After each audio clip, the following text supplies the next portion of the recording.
هر څه بیه لري. د هر شي باید قیمت پرداخت شي. کله ناکله د چوپتیا قیمت موږ ته له خبرو کولو نه په لوړه بیه باندې تمامیږي. هغه قومونه چې غږ نه پورته کوي هغوی یوازې جنازې پورته کوي. هتلر یوه خبره کړې وه، وایي هغه خولې چې نن تاسې تویوئ هغه د سبا اوښکې دي چې مخه یې نیول کېږي. که تاسو نن خولې توی نه کوئ نو سبا به هغې نه اوښکې جوړېږي او اوښکې به تویوئ. کله ناکله چوپتیا د دې دلیل هم کېږي چې سبا زموږ او ستاسو خوله د تل لپاره بنده سي. خبرې وکوئ، په یو موضوع باندې بحث وکوئ، د وطن په بحران، د وطن په حالاتو، د خلکو په مشکلاتو او د خلکو په دغه حالات چې نن سبا پې کوم تېرېږي په دې خبرې وکوئ. خلکو ته غږ ورسوئ، مشکلات خلکو ته ووایئ چې دغه مشکلات دي او د حل لاره یې پیدا کړئ. حتی که غږ هم چا وانه اورېده یوازې خپل ځان ته وکوئ. د خپل زړه دغه بغض په خپل زړه کې چې کومې خبرې پاتې او خپل زړه چې په څه شي باندې ډکي هغه خالي کېږي. خپل وجدان ته ملامت نه پاتې کېږي.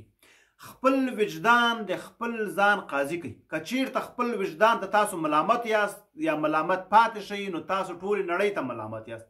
خو که خپل وجدان ته قناعت ورکړه چې یاره ما دغه څه مې چې له وسه کېدل ومې کول هغې نه مخکې ونه سول، نو ستاسو خپل وجدان ستاسو قاضي ده او ستاسو په اړه یوازې همدا فیصله کوي چې تاسې بریالي انسانان هستئ. مهمه نه ده چې هر څوک دې په هر ډګر کې کامیاب اوسي. که داسې وایي دغه نړۍ کې به هېڅ مشکلات نه و، ځکه هر څوک به په هر ډګر کې بریالی و. نه، په نړۍ کې چې مشکلات دي د دې ستره وجه همدغه د خدای تعالی انسان همدغسې خلق کړی ده، همدغسې پیدا کړی ده چې دی په هر څه قادر ونه اوسي. که دی په هر څه قادر کېدل نو هغه به خدای و، نعوذ بالله. خو نه، انسان له مشکلاتو سره همیشه مخ ده، په مشکلاتو پیدا کېږي، په ژړا دنیا ته راځي او په ژړا له دنیا نه ځي. دا د انسان فطرت ده. خو خپل وجدان همیشه د خپل ځان لپاره قاضي کوي او خپل ځان ته قناعت ورکوي چې ما دغه بحران یا دغه مشکل لپاره دغه کوششونه کړي دي. ما هر څه شاته نه دي غورځولي، زه ډار سوی نه یم. ګورئ، انسان یو ځل پیدا کېږي یو ځل مړ کېږي. په ډار ژوند مه تېروئ، په بېطرفۍ ژوند مه تېروئ. زه تاسو ته یوه غټه بیلګه در کوم. هغه بله ورځ ما په فیسبوک پاڼه باندې یو پوسټ وکړ، ومې لیکل چې که چیرته د افغانستان سوداګریزه خونه پاکستان سره راکړه ورکړه یوازې په کالدارو کوي نو په دې د افغانۍ ارزښت ټیټېږي او دغسې اسلامي امارات یا هر څوک چې دي موږ ته نه پکار دي او نه یې غواړو. له دغسې سولې نه موږ ته جګړه زر ځله بهتره ده او موږ د جګړې طرفدار یو. ځکه هغه زموږ او تاسو عزت ده، ناموس ده. کله چې د یو ځای کې عزت پیمالېږي له هغې سولې نه موږ ته جګړه زر ځله بهتره ده. ځکه د بې عزتۍ سوله موږ ته نه پکار وه، نه پکار ده او نه به راتلونکي پکار وي. د بې حیثیتۍ چې یو څوک زموږ د اقتصاد او د موږ د سکیورټي سیفټي ټول کنټرول د بل چا په لاس کې اوسي، هغه زموږ او ستاسو لپاره د بې عزتۍ ژوند ده. ځکه هغه به غواړي چې کله موږ له کوره وځو، کله موږ کور ته راسو، څه موږ واخلو، څه موږ وانخلو، څومره موږ وخورو، څومره موږ ونه خورو. دومره چې د کنټرول د چا په لاس کې مرګ 100 زره بهتره ده او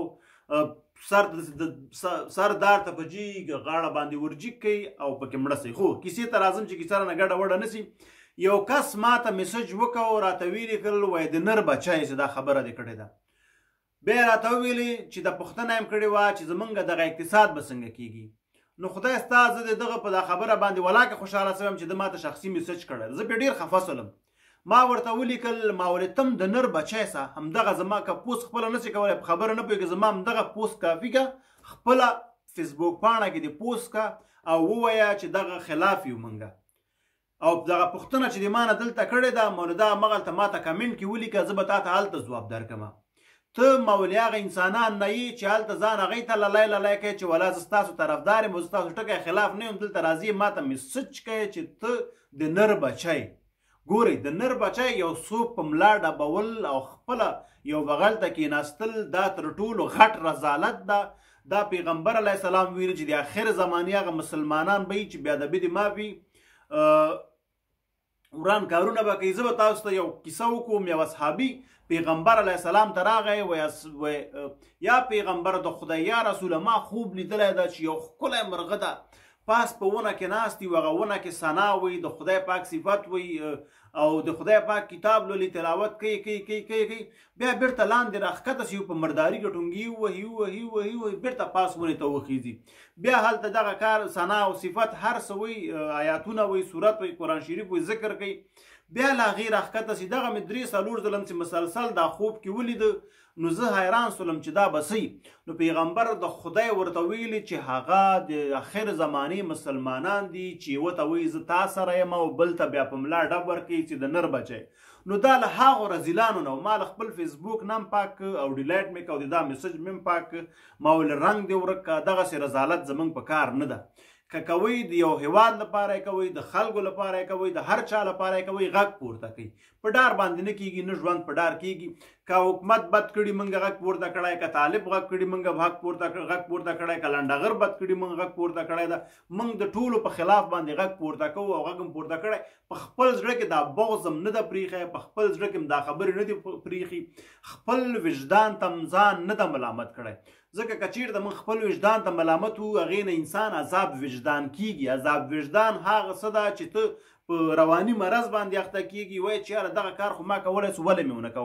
ډېر کسان ستا چې یو رقم بې پروا یا بې وجدان یا بې غیرت دی، هغې باندې تاثیر نه کوي. هغه خلک زه په دې کې حسابوم نه، خو که ځان درته وجداني یو داسې انسان ښکاري چې یاره زه مې خپل وجدان ته باید ملامت نسم، نو غږ پورته کوي. داسې نه ده په پټه خوله باندې چې نه کړي چې یاره زه چا سره کم، زه سیاست نه ځان لرې ساتم. زه ګورې اول کس یم چې ما له سیاست نه ځان لرې ساته.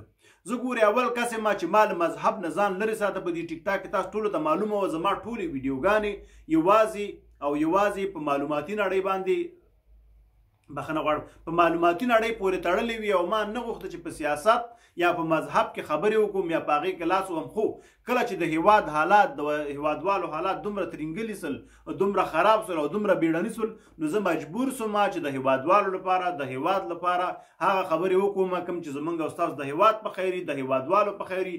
ډاډګیرنه ورکړم، تسلي ورکړم، ځکه تسلي د انبیاو کار و. انبیاو دغه لاره غوره کړې وه. په دې باندې مخکې هم ما ویډیو جوړه کړې چې انبیاو به یو بل ته تسلي ورکوله چې د غم او مشکلاتو وخت کې له صبر او حوصلې نه کار واخلئ، هر څه بدلون مومي. خو خدای پاک بیا په قرآن کې یو په حدیثو کې یو بله خبره هم راغلې ده چې ویلي دي کوم قوم چې خپل ځان نه بدلوي زه ژوند نه بدلومه. نو د دې بدلون لپاره باید خپله هم کوشش وکړو. خدای داسې نه دي ویلي چې والا زم ژوند بدلوم تاسې قرار کینې، نه، چې خپله ځان کې بدلون رانه ولئ، خدای در کې بدلون نه راولي. نو دا د غږ پورته کولو موضوع ډیره مهمه موضوع ده چې وینئ هر څه چې په هیواد کې وینئ غلط روان دي. هر ځای کې ګورئ تاسو ټولو سره موبایل سته ده، کامره سته ده. که دومره ډارېږي چې خپل نوم هم رسوا نه سي، فیک آی ډي جوړه کوي. فیک آی ډي جوړه کوي، خو ولې خبرې پکې اصلي پوسټ کوي. ویډیو وکوئ، مستند فلم وکوئ، خبرې وکوئ، ووایئ په دغه ځای کې دغه مشکل روان ده، په دغه ځای کې دغه مشکل روان ده، او په دغه ځای کې دې خلکو سره ظلم کیږي. ښه یې وستایئ، ووایئ په دغه ځای کې دغه خوالی راغلی، دغه خوالی راغلی. تر څو غږ میډیا آزاده ده، غږ ټولو تر غوږو ورسیږي چې ښه څه دي، بد څه دي، سپین څه دي، تور څه دي، تر څو خپل وجدان ته ملامت ونه اوسئ. ځکه د خبرې اولې موضوع نه بیرته بیا هم د آخرې موضوع کې د یوې خبرې ته راځم چې هر څیز قیمت لري او د هر څیز قیمت باید پرداخت سي. د چوپتیا قیمت بعضې وخت له خبرو کولو نه ډېر تمامیږي. نو مه پرېږدئ چې داسې یو قیمت تاسو ته وټاکل شي چې بیا په چغو هم پرداخت نه سئ کړلی.